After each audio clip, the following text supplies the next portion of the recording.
sholli ala sayyidina Muhammad. Mugi-mugi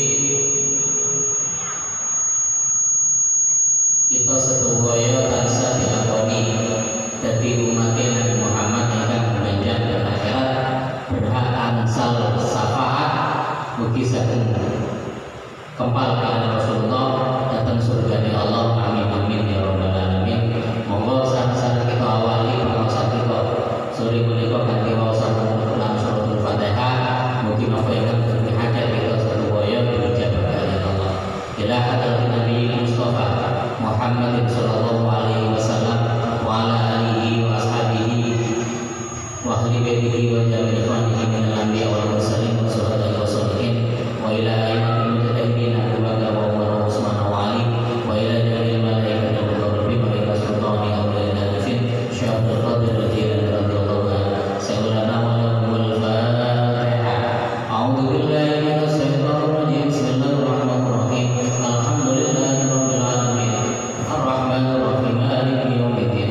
Iyyaka na'budu wa iyyaka nasta'in. Ihdinas siratal mustaqim. Siratal ladzina an'amta 'alaihim ghairil maghdubi 'alaihim waladdallin. Amin. Al-Fatihah sedaya maliki ditujuaken kangge sedaya pejuang masjid Baitul Islam.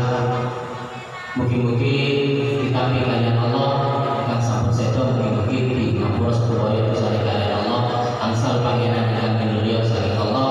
Mugi sedaya pengurus masjid menika diparingi sehat, diparingi perlindungan saking Allah saged nglampahi amanah ingkang diberikan kepada kita sekalian. Ila hadiyah bi barakatil Fatihah. A'udzu billahi minasy syaithanir rajim. Bismillahirrahmanirrahim. Alhamdulillahirabbil alamin. Ar-Rahmanir Rahim. Maliki yaumiddin. Iyyaka na'budu wa iyyaka nasta'in. Ihdinas siratal mustaqim. Siratal ladzina an'amta 'alaihim ghairil maghdubi 'alaihim waladdallin. Amin. Alhamdulillahirabbil alamin. Bapak Ibu ingkang kula hormati, dinten menika kita sampun mlebet hari yang ke-25. Berarti kalau genap puasanya kurang 5 hari lagi. Kurang 5 hari lagi ini monggo estu-estu teman-teman posone dijogo. Monggo estu-estu pun sampai kebobolan. Makanya alhamdulillah bejo kemayangan, beruntung orang-orang yang mampu menjaga tidak sampai benteng puasanya jebol. Sampai hari yang ke-25 apabila mampu menjaga puasanya berarti sudah mampu belajar tentang sabar, fase sabar indah ta'ala. Jadi yang mampu menjalankan ibadah puasa menjaga tidak sampai batal puasanya, kecuali memang ada unsur sakit sampai pada hari ini, berarti mampu menjalani atau belajar tentang sabar indah ta'ala. Sabar tatkala menjalankan ketaatan kepada Allah. Bapak Ibu yang kula hormati, sabar itu dibagi dulu. Wonten sabar indah musibah, wonten sabar indah ta'atillah, wonten sabar indah tarkil maksiatillah. Jadi sabar itu dibagi dulu. Yang pertama sabar ketika ketemu musibah. Nomor kali sabar ketika menjalankan perintah-perintah Allah. Dan yang ketiga sabar tatkala meninggalkan larangan-larangan Allah. Semua tingkatan kesabaran ini harus dipelajari supaya kita bisa mendapatkan kasih sayang Allah yang sesungguhnya,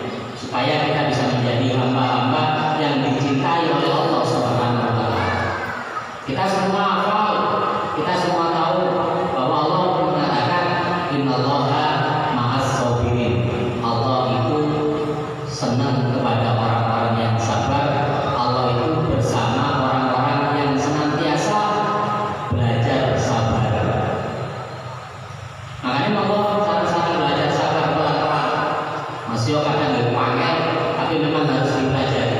Ben urip panjenengan enak, ben urip panjenengan tansah asal pitulungan Allah. Bapak Ibu yang kula hormati, sabar sing pertama nggih menika sabar indal musibah. Sabar tatkala ketemu musibah. Sinten mawon menungso sing urip teng alam dunya pasti ketemu musibah. Mboten enten wong kok urip niku enak terus. Mboten enten wong niku kok uripe sedo kaya apa sing diinginkan bisa terpenuhi. Pasti dalam hidup ketemu musibah. Dan yakini bahwa musibah yang Allah berikan kepada kita adalah bentuk ujian untuk meningkatkan kualitas dan kuantitas ibadah kita kepada Allah Subhanahu wa taala. Bapak Ibu yang kami hormati, tatkala kita diuji oleh Allah dengan musibah, kita kehilangan sesuatu yang paling kita cintai. Kita kehilangan sesuatu yang paling kita sayangi. Supaya kita bisa tenang, supaya kita tidak susah, tidak sedih, maka diterapkanlah yang namanya sabar indal musibah. Saat kita ketemu musibah, maka kita diingatkan oleh Allah. Dalam surat Al-Baqarah Allah katakan, Bismillahirrahmanirrahim, wa idza asabatum musibah qalu inna lillahi wa inna ilaihi raji'un. Ketika kita ketemu musibah, maka kita diperintahkan oleh Allah untuk mengucapkan kalimat inna lillahi wa inna ilaihi raji'un. Harapan Allah ketika seseorang sudah mengucapkan kalimat inna lillahi wa inna ilaihi raji'un, susahnya hilang, sedihnya hilang, yang ada tenang, yang ada nyaman. Ada seorang jamaah yang nanya, Ustaz, saya ini sudah membaca innalillahi itu sudah cukup sekali. Berkali-kali saya baca Ustaz, tapi tetap tidak hilang sedihnya, tidak hilang susahnya, tidak hilang bingungnya. Maka saya jawab, berarti panjenengan masih bisa membaca, kok belum mampu memaknai, meskipun terkadang tahu artinya.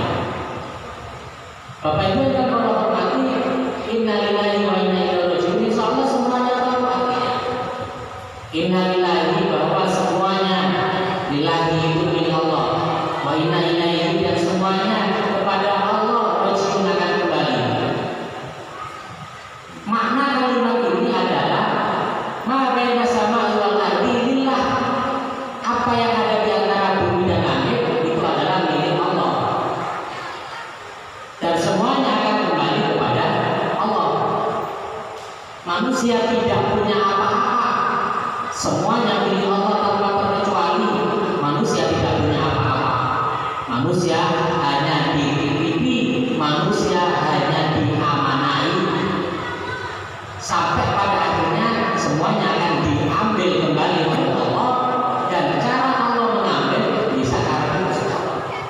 Mboten saged kok kata Allah, ya Allah, sampai nunjuk carane ngeten mawon ya Allah, mboten saged.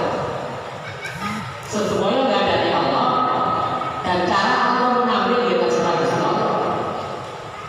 Kalau kita bisa memahami ini, insya Allah kita tidak akan susah.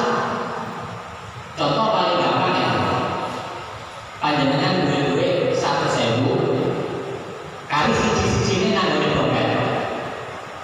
Begitu jenengan foto, duitnya tidak ono. Jenengan susah apa susah? Susah apa sedih? Wah, kan sing itu murid-murid sama disini kabeh. Kadang-kadang anaknya disini, ibu disini. Dikira sing jowo duwe.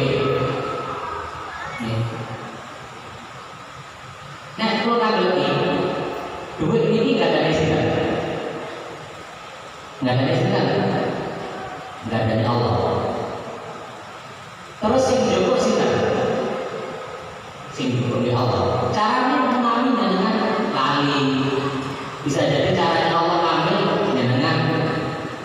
neblok dan lain sebagainya, atau dicuri orang. Uang ini milik Allah, kemudian diambil oleh Allah, salahnya di mana? Salahnya di mana? Tidak ada salahnya. Pertanyaannya, kenapa kok kita sedih? Padahal itu bukan milik kita. Bahkan itu bukan miliknya Allah dan diambil oleh Allah. Kenapa kita sedih? Jawabannya karena kita merasa itu milik kita. Kita lupa kalau itu adalah amanah dari Allah, kalau itu titipan dari Allah. Coba yang hilang itu begitu tonggoli, nggak akan sedih, nggak akan susah. Apa mana tonggoli itu masih dibenci, ya bahkan kadang-kadang ngomongnya nggak enak, apa ungkapan. Ini memberikan pelajaran kepada kita bahwa manusia itu sering lupa bahwa apa yang ada dalam dirinya itu dianggap miliknya, bukan dianggap amanah. Anak yang dirawat oleh kecil sampai dewasa dianggap sebagai anaknya. Rumah yang dibangun oleh fondasi sampai lantai 3 dianggap sebagai rumahnya. Harta yang dikumpulkan oleh sedikit sampai banyak dianggap sebagai hartanya. Ini yang menjadi masalah. Inilah yang menjadi masalah. Miliknya, hartanya, anaknya, keluarganya, ini yang dianggap menjadi miliknya, ini yang menjadi masalah. Makanya pada saat ini senantiasa kita ingat bahwa semua yang Allah berikan kepada kita, kesehatan kita, ruh kita, nyawa kita, anak kita, keluarga kita, harta benda kita, semua adalah amanah. Semua adalah amanah, titipan dari Allah yang kita ini hanya tugasnya menjaga. Hanya tugasnya menjaga, tidak punya hak untuk memilikinya. Insya Allah kalau kita bisa memahami ini enteng. Ojo kok kehilangan duit sekolah 10.000 sampai 100.000 bahkan duit sejuta misalnya. Misalnya kok kehilangan anak sekalipun, ditinggal orang yang kita cintai sekalipun, kalau kita bisa memahami ini enteng. Begitu ditinggal anak yang meninggal dunia, oh ya wes, iki dari Allah dicoba. Iki amanah Allah dicoba Allah pun selesai. Nah, kemarin dengan dalam buka kitab salah, kitab itu, nah diceritakan ya. Seharusnya orang itu harus bersyukur ketika dikurangi amanahnya, dikurangi tanggung jawab menjaganya. Contohnya dengan ditinggali anak, kemudian anaknya panjenengan meninggal dunia, berarti amanah jenengan itu berkurang. Lalu tidak benar-benar iman yang Gusti Allah itu kedai syukur. Ya Allah, alhamdulillah. Tapi kira-kira yang panjenengan ditinggal anaknya semua alhamdulillah, di sini ngomong. Sampai Ustaz ngomong sing lakon ini juga masuk ditinggal anaknya alhamdulillah. Logikanya jenengan berkurang amanahnya. Biasanya jenengan yang anak kudu mangani, paling dahar, paling mamah, paling kelambi, kalau sekolah yang nyakoni, yang biayai. Jadi sekarang anaknya kok kudu dikaitkan. Sajane lah berkurang amanahnya, tapi kadang-kadang mau terima. Sebab nganggep niki anak-anak dhewe, nganggep niki kayak dhewe. Jadi mulai saat ini monggo belajar sabar ketika ditinggal diparingi musibah saking Allah. Yakin bahwa semuanya milik Allah dan akan kembali kepada Allah pun. Insya Allah ya. Juga bersemangat. Nomor kali belajar sabar tatkala melampaui perintah Allah. Kadang-kadang melampaui perintah Allah itu gimana enteng. Kadang-kadang melampaui perintah Allah itu ya rata-rata apa? Napa mana kau sendiri tidak ada sabar. Contoh sholat imam. Sholat yang kayak apa? Enteng apa? Muga-muga semuanya kayak ini.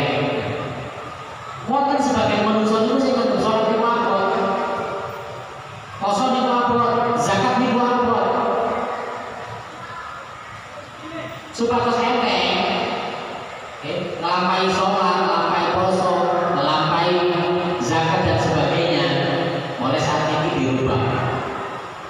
Mindsetnya, cara berpikirnya dirubah. Apapun yang Allah wajibkan kepada kita, apapun yang Allah berikan kepada kita, itu sesungguhnya kebutuhan kita, sesungguhnya keuntungan bagi kita kalau mau melaksanakannya. Sebab Allah itu sudah tidak butuh apa-apa dari manusia. Allah waliyul alamin, Allah tidak butuh apa-apa dari manusia. Manusia semuanya di dunia ini misalnya kok belum sholat, tidak menambah kekuasaan Allah. Tidak belum sholat sekalipun, tidak mengurangi kekuasaan Allah. Semua yang belum sholat, belum poso, tidak menambah kebesaran Allah. Tidak belum poso, dia tidak mengurangi kebesaran Allah. Menungso belum bayar zakat misalnya, belum infak sedekah, setumpuknya tidak menambah kekayaan Allah, dan belum pun juga tidak mengurangi kekayaan Allah. Allah pun maha segala-galanya. Allah tidak foto dengan manusia.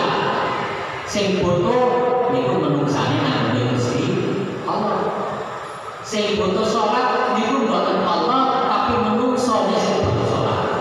Poso sing foto niki to, zakat, infak, sedekah nggih foto, sing foto niku nggih to. Jadi Allah tidak foto, yang foto itu kita. Maka mulai sekarang dirubah cara berpikirnya. Jangan pernah menganggap apa yang Allah wajibkan itu beban, tapi anggap itu sebagai kebutuhan. Sebagaimana kita butuh tak kalah lapar, butuh makan, tak kalah haus, butuh minum, tak kalah ngantuk, butuh istirahat. Begitu juga, mari kita jadikan sholat itu kebutuhan kita, puasa kebutuhan kita, zakat, infak, sedekah kebutuhan kita. Karena kalau jujur-jujuran, manusia itu tidak lepas dari dosa. Sementara kita diminta oleh Allah bagaimana caranya, tak kalah kembali kepada Allah, bukan betul-betul. Kita lahir suci, ya sakit banget ya suci. Nah caranya supaya suci, ngelampaui ibadah-ibadah ini.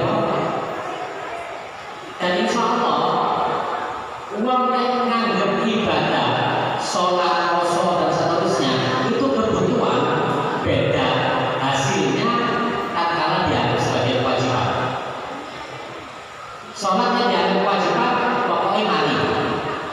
Pokoknya aku bagi tanggungan sholat, duhur, sholat, asar, sholat, maghrib, sholat, selesai.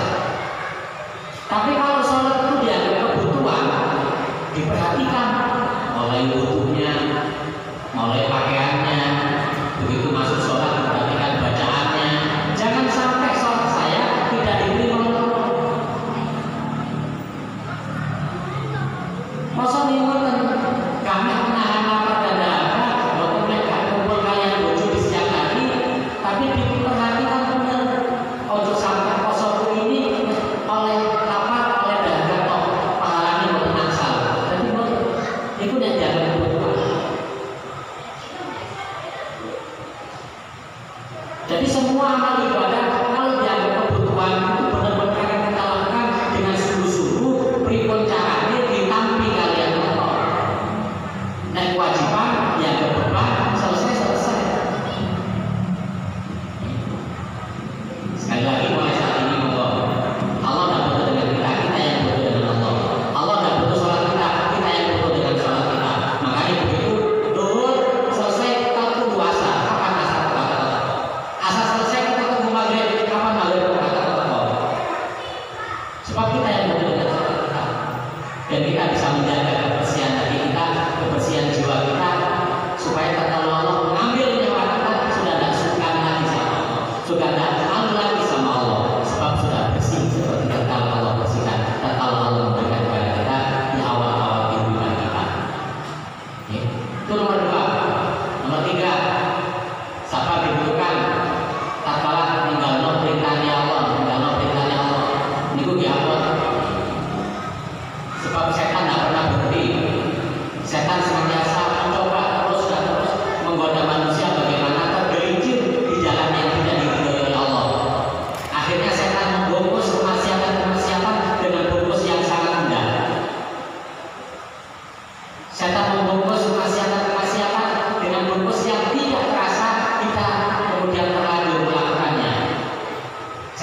minum minuman keras dengan janji-janji kenikmatan dan seterusnya, rasa-rasa dibungkus dengan kenikmatan.